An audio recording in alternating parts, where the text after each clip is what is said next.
Assalomu alaykum hurmatli foydalanuvchilar. 3-sinf ona tili 10-mavzu fe'l haqida ma'lumot mavzusidan uyga vazifani ko'ramiz. Uyga vazifa 40-mashq. Testlarni yeching. Mustaqil ravishda fe'l so'z turkumiga oid 4 ta test tuzing.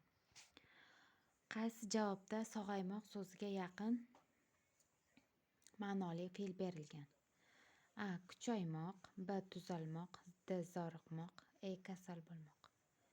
B javob tuzalmoq. Javobi to'g'ri. Chegarachilar tinchligimizni asraydilar, qo'riqlaydilar, saqlaydilar, bitiradilar. Qo'riqlaydilar. B javob to'g'ri.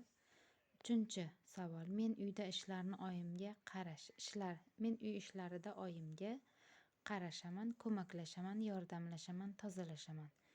D javobni olamiz. Yordamlashaman. Qishda kun qisqaradi, yozda ko'payadi, ozayadi, kengayadi, uzayadi. Demak, uzayadi javobni olamiz. Fe'l haqida ma'lumot mavzumiz bo'lganligi uchun bu yerda hamma fe'llar berilgan. Tuzalmoq. Nima bo'lmoq? Tuzalmoq. Qo'riqlaydilar. Nima qiladilar?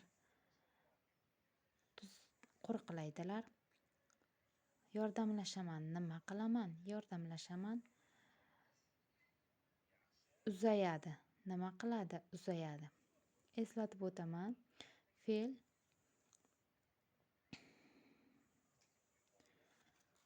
harakatni, shaxsning harakatini bildirib, shaxs va narsaning harakatini bildirib, nima qildi, nima qilyapti, nima qiladi so'roqlariga javob bo'ladi.